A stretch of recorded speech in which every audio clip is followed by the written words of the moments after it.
Voilà, merci beaucoup, fidèles téléspectateurs. Vous avez bel et bien suivi l'émission Kiosque présentée par Serge Kabongo et Michel Koyapa. Merci.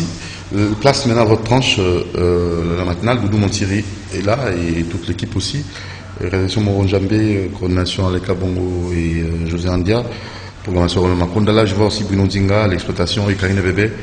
La prise de vue. Nous recevons pour vous Maître Clément Ngonde, expert en médecine légale, scientifique et agréé, près le cours et tribunaux.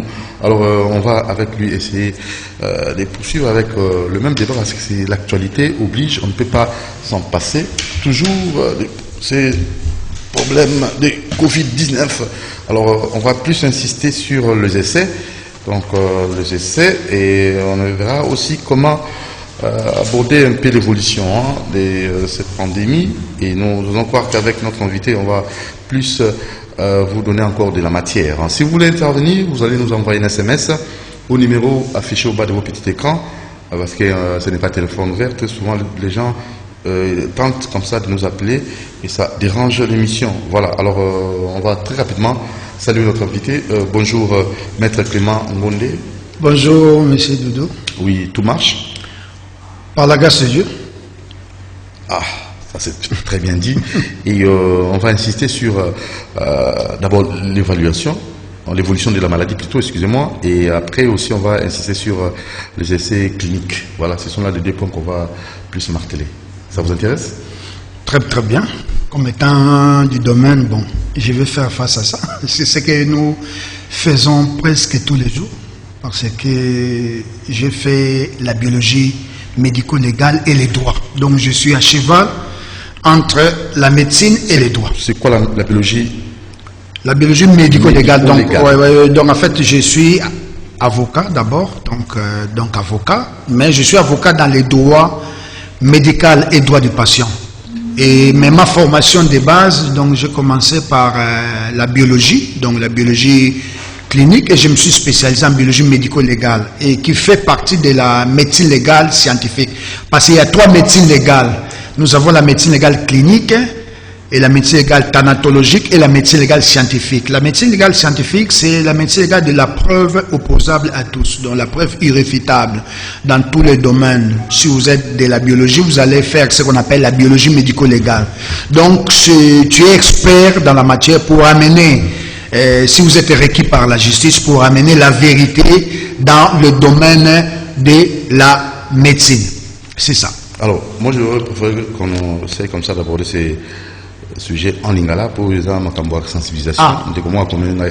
Merci beaucoup, Maman Bijou Moukina. Merci pour votre insistance et mon toto aussi qui insiste. Alors, toquez rapidement. Merci.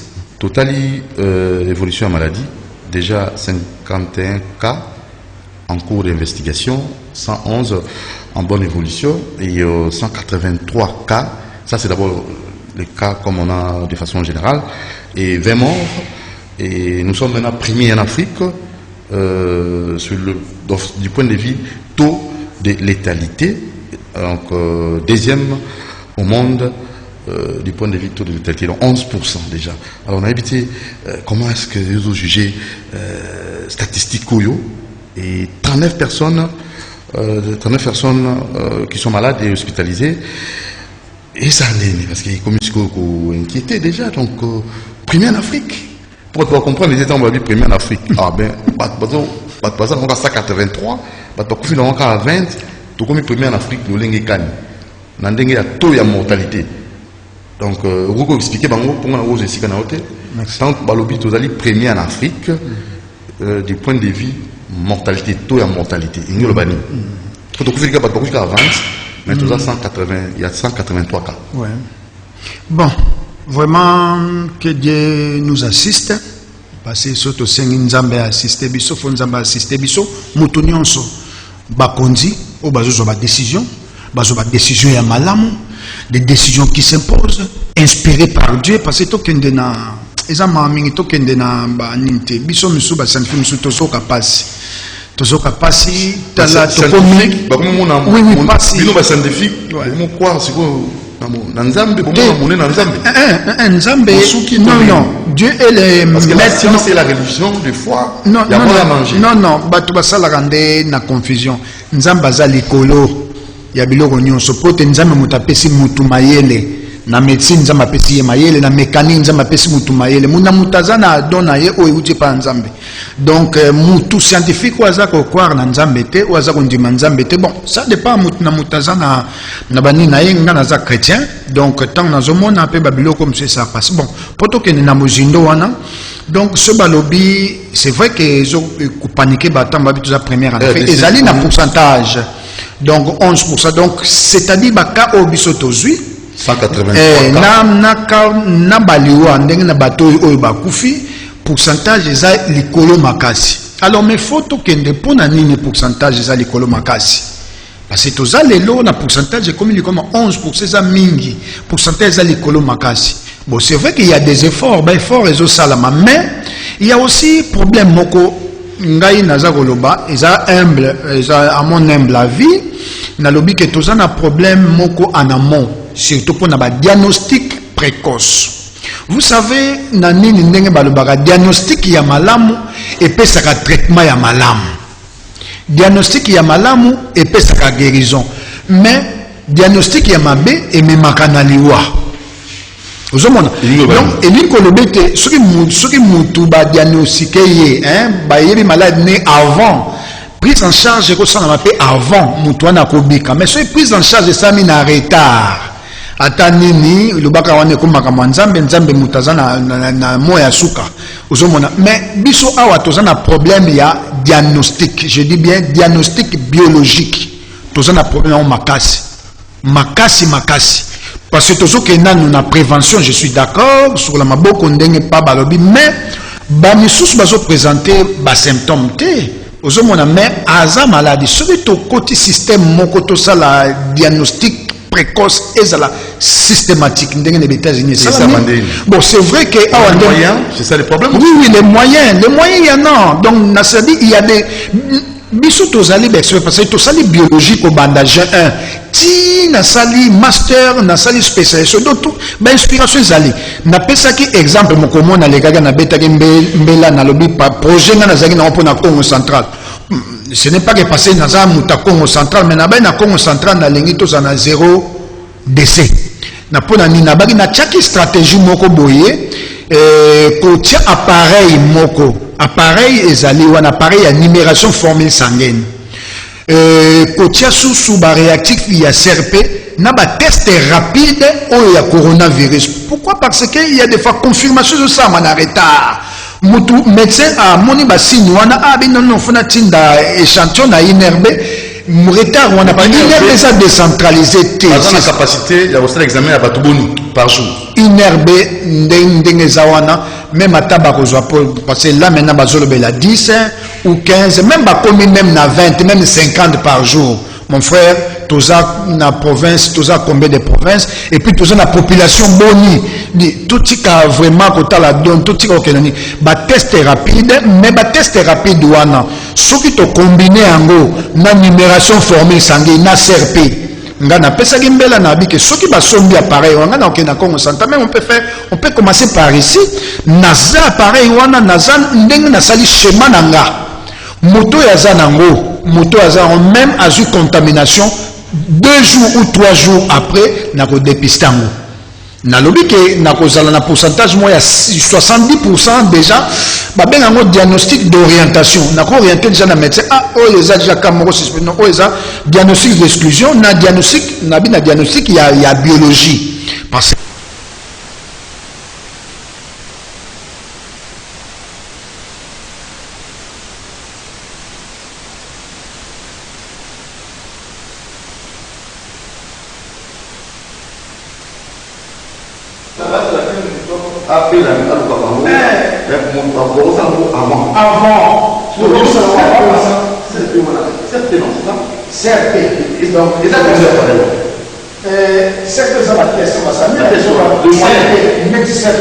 avec 100 tests déjà dans moins de 100 $.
Exactement, mon été. 83. Exactement, mon été. N'a pas formé. La biologiste, ça déjà chevronné. Ils ont problème à la biologiste, oyo. Ils ont problème à la biologiste, au batangi, na istem, isetem. Il y a combien de, tous les biologistes à Mayele, na Matadi Bazali, na Kinshasa Bazali, ba biologiste, na solo bela pas ba médecin.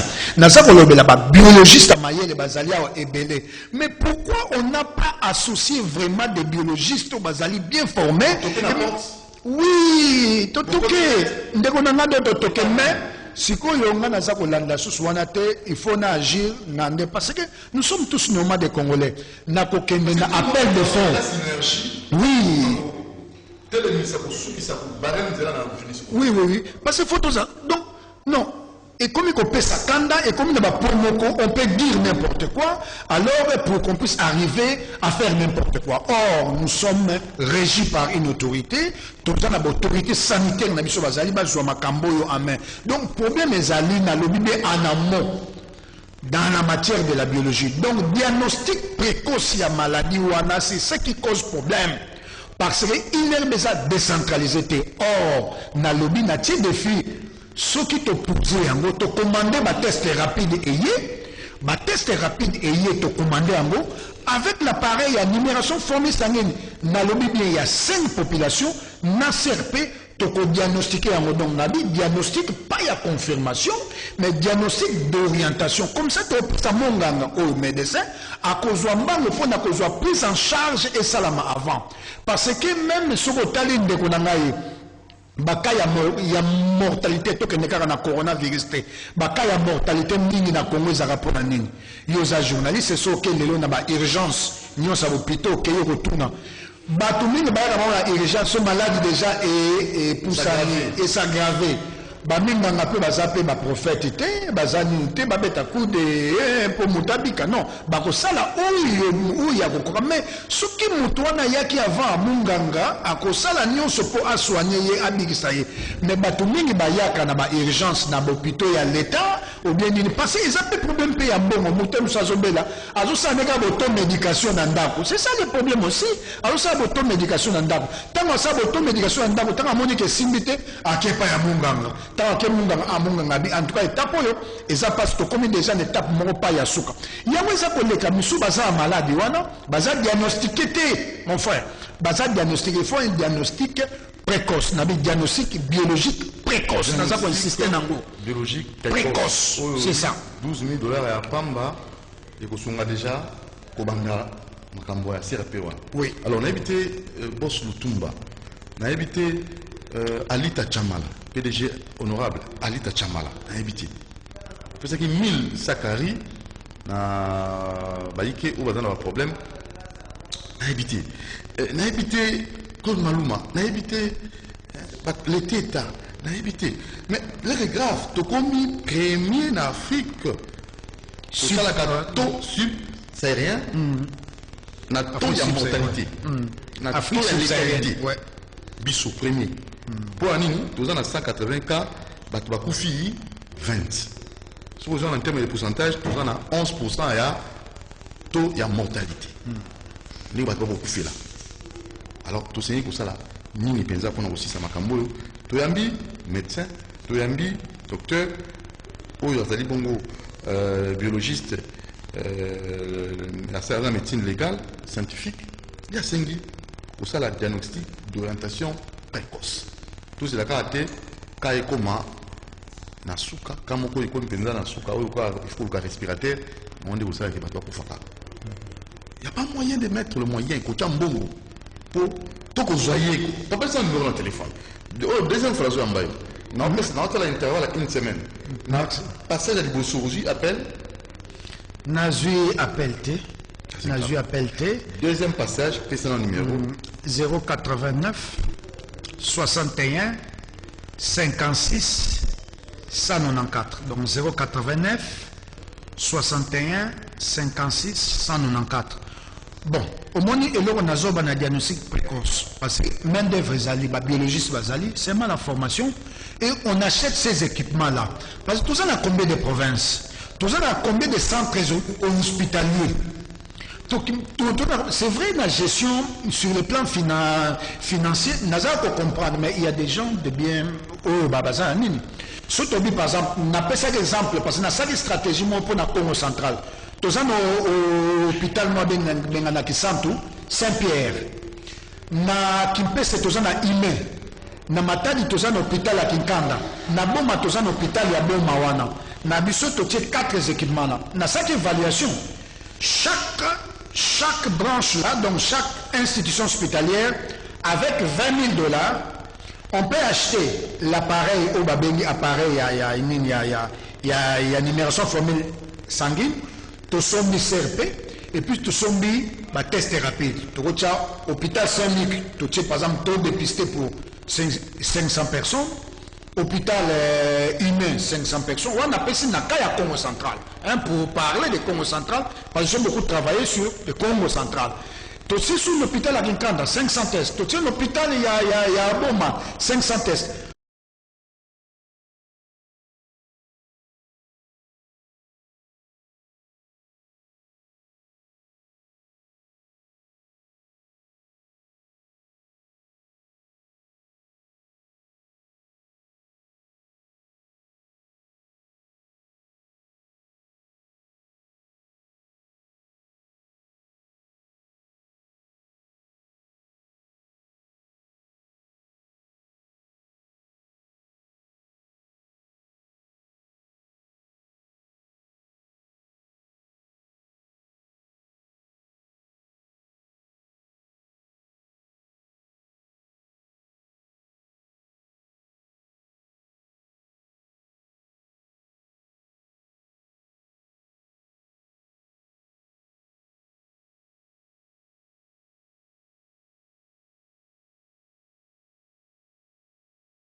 Donc, geste pour nous ça la barrière dans la maladie en gros, mais seulement dans une situation est commise, toujours dans sa population, mais déjà, taux de létalité 11%, c'est trop. C'est trop. Dans le monde, tu as dit deuxième. Taux de létalité, tu as mis deuxième. On va monter, il m'a ramené sur le bout. Papa, au pourcentage. Si vous allez, tu seras rendu. Au sali, on a marché à 20, 200 $, on a 10%. Bon, on peut savoir combien? 20 $. Vous comprenez? Alors, donc on a 10%. Si vous avez 183 cas, vous avez 20. Donc, en termes de pourcentage, vous avez 11%, il y a Koufa. Voilà, pour être un peu précis. C'est trop. Dans le monde entier, plus de combien deuxième. En Afrique, tout ça, premier. Afrique subsaharienne. Alors ça, c'est vraiment inquiétant. Donc qu'est-ce qu'on a les Cambo Italie, essai clinique. Moi, je veux oui. Bon, avant de commencer un essai clinique, il faut pas qu'on remercie les médecins, donc au bazar pour ça, le traitement. Sur le talipé, la guérison. Il faut le appeler la guérison. Guérison, oui, vous avez raison. Il faut l'appeler la guérison. Vous avez déjà 111 cas où vous allez en bonne évolution. Ok. Merci donc, beaucoup. Ça, c'est vraiment important. Merci, c'est important parce que nous avons remercié Guy Guéry. Donc, ok. Ce que tu fais dans pourcentage, au moins, tu peux avancer. Donc, nous avons ça, donc avancer. Parce que tout le belaka kanaka, il y a ni idée, donc, biso tout ça, baminda na solo, nous avons le bango parce que d'abord, nous avons un domaine de médecine légale. Sur nous avons donc biso de tokanaka minganga. Donc, c'est-à-dire ceux qui parquet à mon erreur médicale, biso de barotine de pas à médecin légiste, à Rosala Moussa Naye, nous avons en biologie médico-légale, pour confirmer que mon ganga a salaire.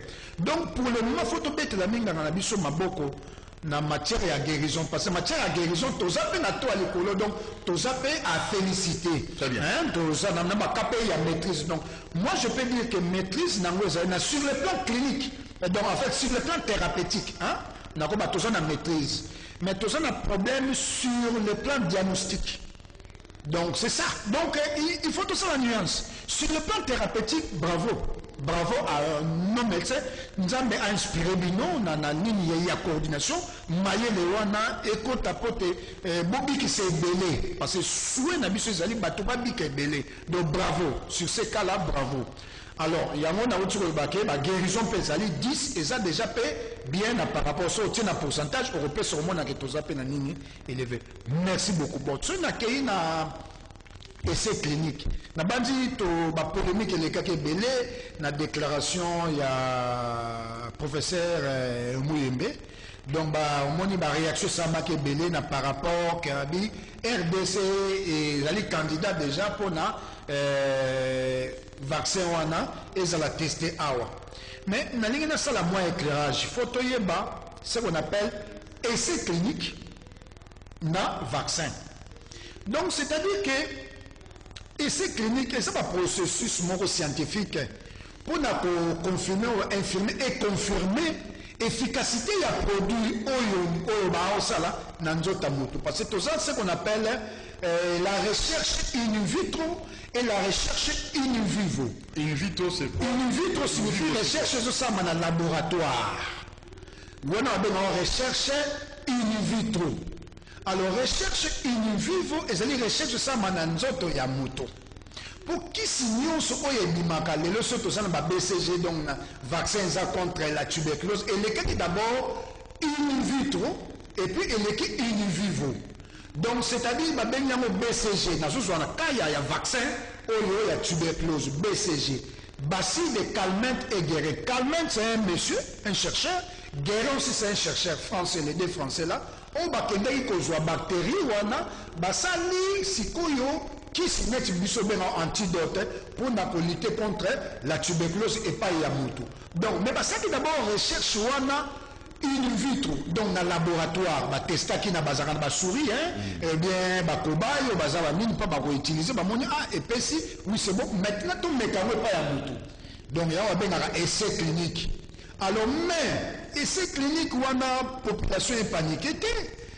Population paniquée parce qu'aujourd'hui, Finga, docteur Mouyembe, professeur Mouyembe, je ne suis pas d'accord. Je ne suis pas d'accord. Parce que le professeur Mouyembe, ce n'est pas lui qui peut décider. Il peut donner un avis, mais attention, il y a des préalables, parce qu'il y a aussi la bioéthique qui existe. Il y a aussi les droits qui interviennent dans les droits médicaux et les droits des patients. Qui on peut faire des essais cliniques? Chez qui? Chez qui? Une personne en bonne santé, et puis et ça marada batu nyonso te et ça un groupe de gens bakoza la sélectionner. C'est vrai que batu baboyi et ça la ma awa passé toi na ka ya nini ebelete. C'est vrai, j'ai compris la réaction de tout le monde, c'est normal. Mais ngai na monaki ka ezala ki que communication des alaki ya mabe parce que ce ba expliquer ki batu différence entre essai clinique na vaccin parce que essai clinique on les a pas soigner.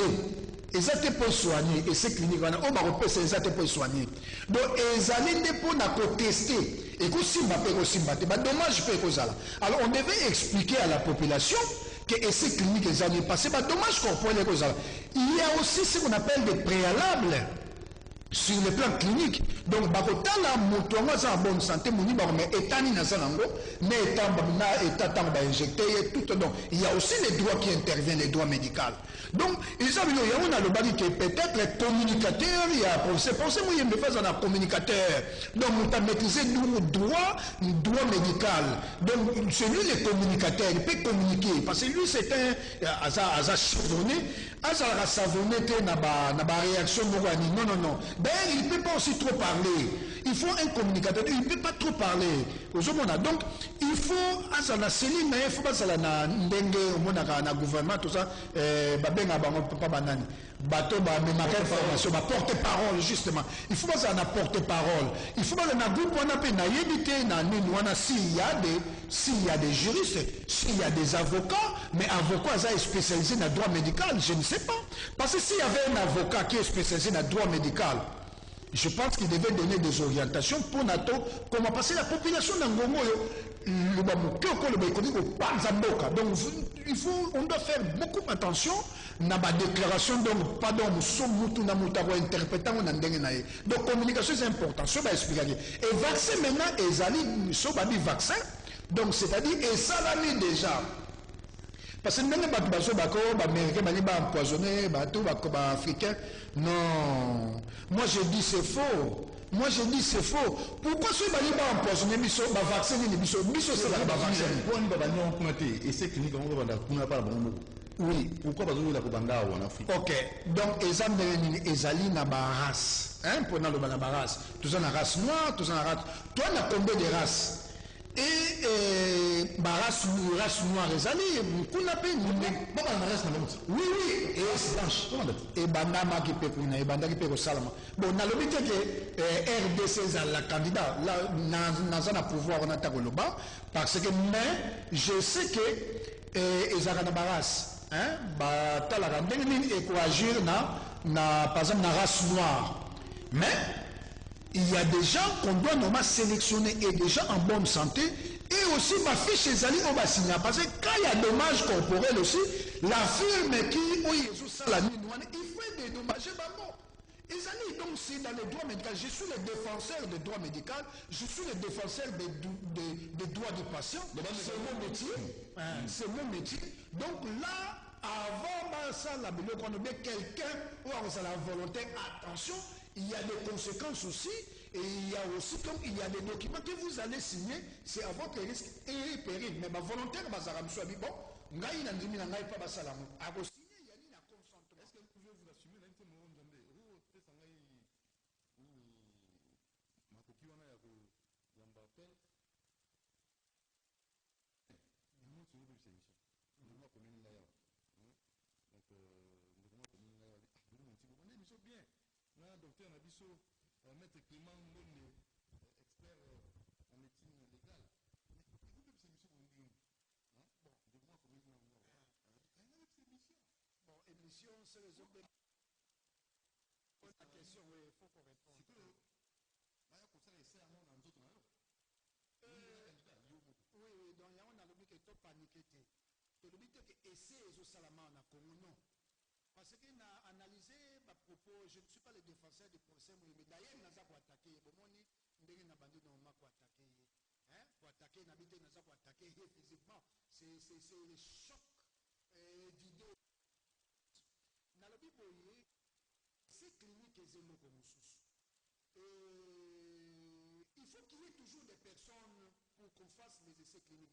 Mais on a dit que tout le monde a l'idée que ou bien pour la roboma africain pour la roboma africain ba ko sala wana ba vaccin mususu notamment ba vaccin oyo to pesa bana par exemple ba BCG ya poliomyélite ça mara awa na Congo et ba vaccin ya poliomyélite ça na Congo te ya on a dit tout laver un peu le cerveau avant laver le cerveau tout laver le cerveau s'il vous plaît. Allô papa. Maman bonjour papa obengi wapi comme nani mona bengi na batongi abengi na batongi na kongo na kata kutola na bino na télévision papa eloko ezodérange biso mokie ndenge nini kuna place bato bazokota ebele mpona tozoka na bamerike na baitalie bakakwedone mpona nini bapesi bango bavacin wana te po batela bango balingi kaka koto oyo tozokomprendre te papa po eclaircir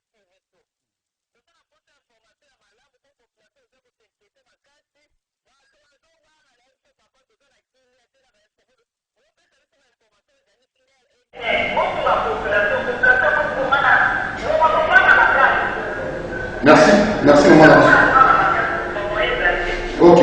Docteur, expliquez-vous. Ouais, donc, c'est-à-dire que, on fait un vaccin, il y a un petit exemple. Et ces cliniques, elles ont vacciné, parce que ces cliniques, elles ont un but thérapeutique, un but à soigner. Il y a un insisté. Donc, et ces cliniques, elles ont un but à soigner. Donc, on fait un vaccin, Moutaouya, il y a un vaccin de non.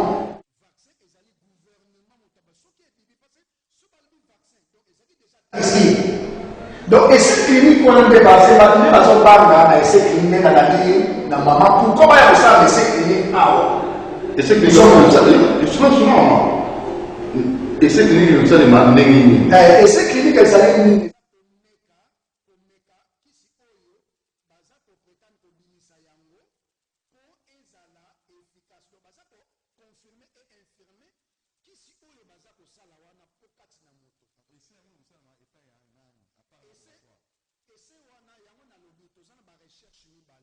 Recherche, nous recherche in vitro au laboratoire.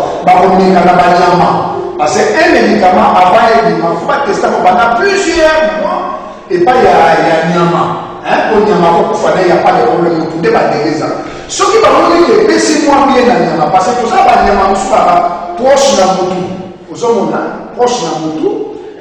Nyama, proche ya mutu yango babekaka bapesi na banyama wana maintenant so bamoni ke esimbi na banyama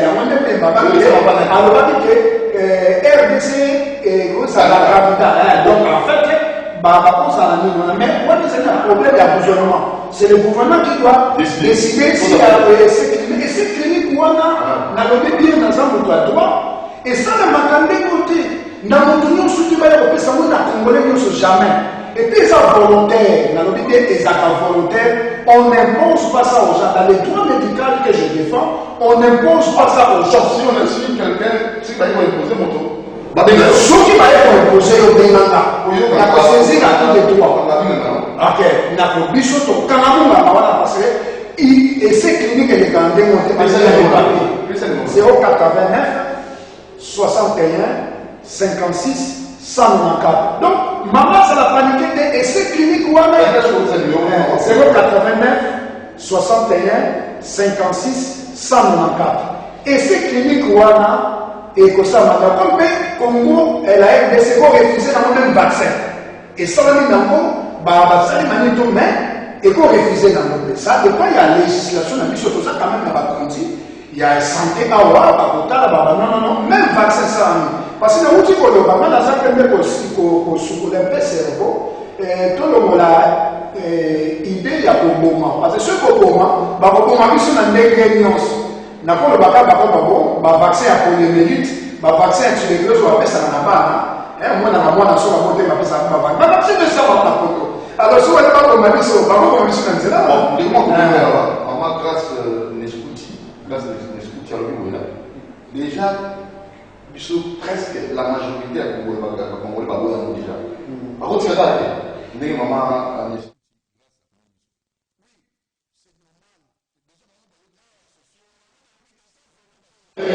il y a un exemple volontaire. Donc, c'est-à-dire que, comme les Congolais parce que même à ta gouvernement indimi, mais le gouvernement ne va pas imposer.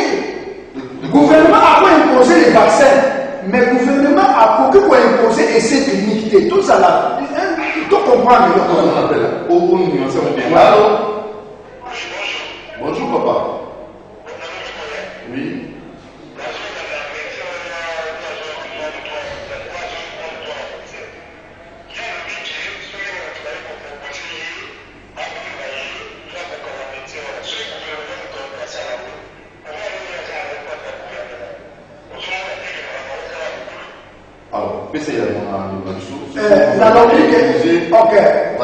Ok, gouvernement n'a pas bien. Il y a une communication des activités. Il fallait pas communiquer pas bien. Gouvernement, mon côté n'a pas impose à essai clinique. Parce que c'est la différence entre essai clinique et vaccin. gouvernement peut imposer un vaccin qui était déjà fait tester, OMS a accepté dans ma grand-mère, comme toi, accepté le BCG. Moi, je suis un peu de il y a tuberculose, mais ça n'est pas. Mais pays, mon côté, dans le monde, dans le bien, et pour qui faut imposer essais cliniques. Ça, c'est archiconable. Ce qui va imposer des essais cliniques, bon saisir un avocat comme moi. Moi, je vais saisir je vais saisir qui de toi. Mais même dans le gouvernement. Mais le gouvernement, tu occupes de moi au fond dans le gouvernement. Oui, même payer des instances. Au fond dans le gouvernement. Si, mais comment on appelle ça? Qui engage le gouvernement? Qui engage le gouvernement? Dans le gouvernement, pas ça la montée. Pourquoi dans le gouvernement? Parce que dans le gouvernement,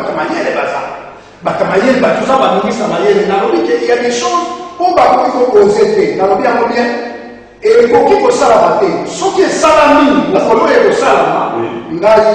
Natiki Moussala Nanaï. Naké Moussabi Nanamboka. Nalobi Abobien. Ce qui est salami, ce qui est essai clinique, le gouvernement a imposé encore, Naké Moussala Nanamboka. Nalobi Abobien. Naké Sabi Nanamboka, c'est parce que oui, Naké Sabi Nanamboka. Il y a un gouvernement, Nalobi Abobien, gouvernement, il faut imposer sur qu'on a ça pour moi. Nabi essai clinique. Mais le gouvernement a imposé un vaccin. Nous, ces amis, il faut faire attention. Le gouvernement peut imposer un vaccin. Il n'est pas imposé par il faut un vaccin, il faut un vaccin. Gouvernement, c'est une politique sanitaire. Bonjour, papa. Oui, toujours là.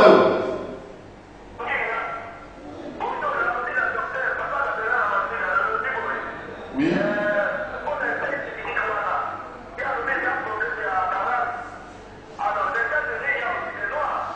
Oui.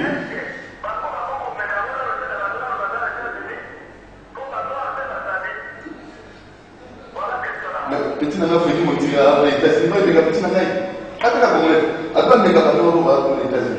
bon,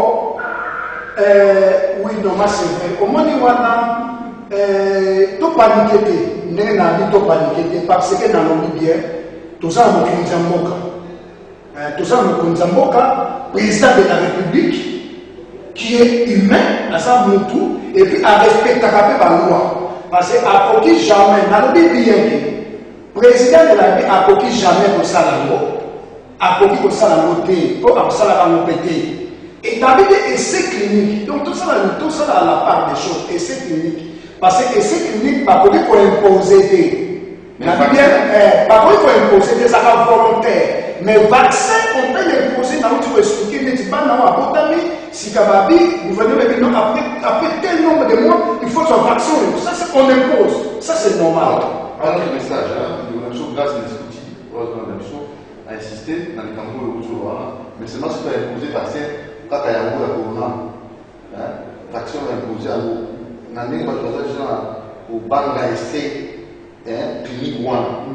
Est-ce que vous avez un bon, on a au moins dit vaccin avant de bâtir le marché. Il faut passer à l'essai clinique. Mais ce bâtir vaccin déjà dans le marché, c'est-à-dire que l'OMS a validé le monde entier. Même ceux qui n'ont pas les États-Unis, ça a posé un cas. Ceux qui n'ont pas France, est-ce que l'Afrique, parce qu'en Afrique, il y a des donc, on est comme dans le monde entier. On est comme dans le monde entier. Alors, oui, bonjour. Oui, bonjour. Oui, on est là pour mon ami. Bonjour. Oui. Oui, on va dîner pour le matin. Alors, on va toujours gagner. Télécommande, télécommande. Donc, nous avons bon, moi, des années, la prévention, mais nous avons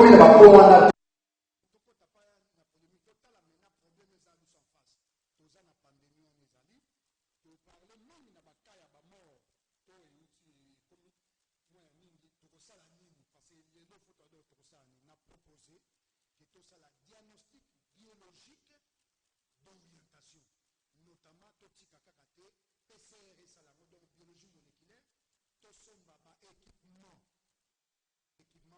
Oui, ça, hémogramme, numération fournie sanguine, il y a 5 paramètres.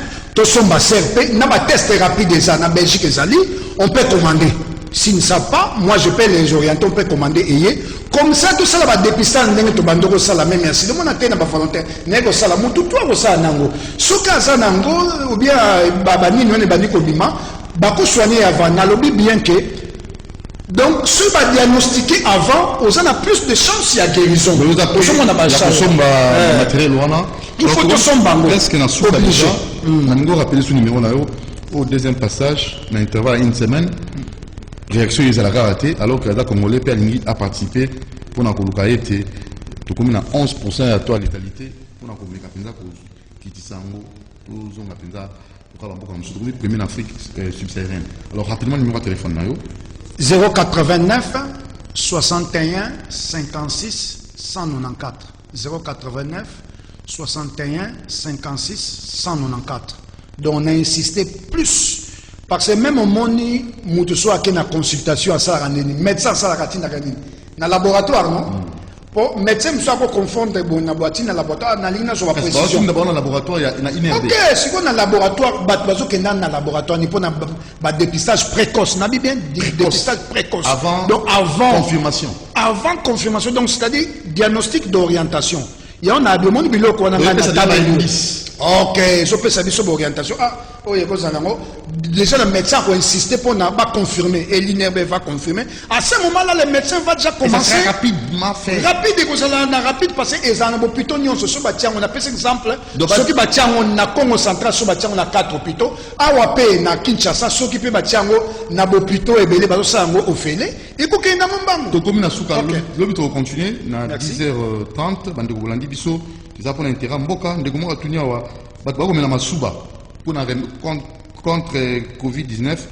Est-ce qu'ils ont solo Christian Toko na Gombe Masuba? Non, Batika Biloko, parce que ce n'est pas prouvé scientifiquement.